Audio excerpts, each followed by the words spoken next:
Já nevidím, jsem slepej. Haha, Apríl. No. Apríl. Zapomněl si tu krabici mlíka utopení před 6 týdny. Bašťoune. Vrátím ti to, Homere, taky tě doběhnu. Ty zrovna, umíš jen žvanit. Jen počkej, parádně si tě vychutnám. Ty bys nedokázal vyjíst Aprílem ani svou matku, i kdybys na to měl elektronický aprílovač.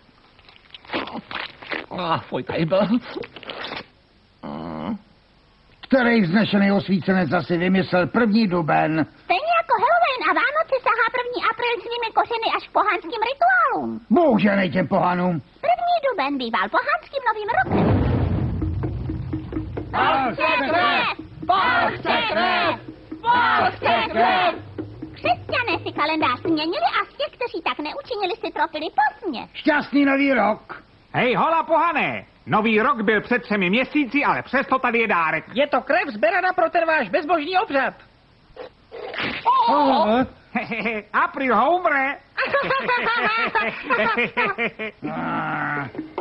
Teď se smějte! Teď se smějte! A to je celý. Takhle to asi tenkrát vypadalo. Tati, já jsem vyprávěla tu legendu. No dobře. Loď na obzoru. To bude úlovek. Ticho, vy pohánský psi. Ode dneška od vás budu vyžadovat síťky na vlasy. Musím ho vyvízt aprílem, než skončí den. Ale jak? Musí mít nějakou slabinu. Ach, pivko, má jediná slabino. Ty má Achillova pato. Pivo. Jasně, pivo, to je ono. Ale jak toho využít? Ještě, že ta plechovka nebyla víc natlakovaná, jinak by mi to bouchlo do ksichtu a já bych byl úplně celý sákanej.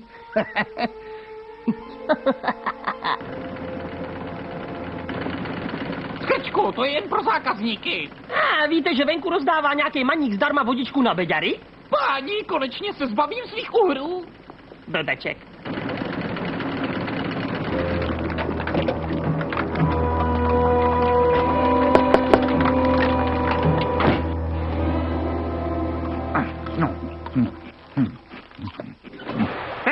Co je to za brášek?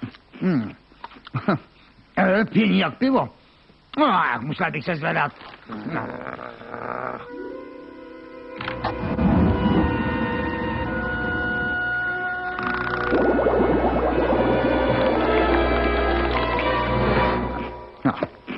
Varování ministerstva zdravotnictví.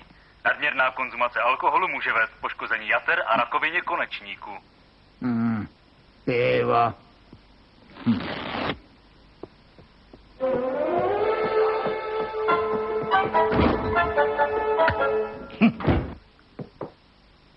Apríl! To znělo jako výbuch v Simpsonovic rezidenci.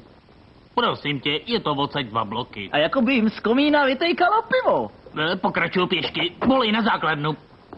Potřebujem preclíky, preclíky.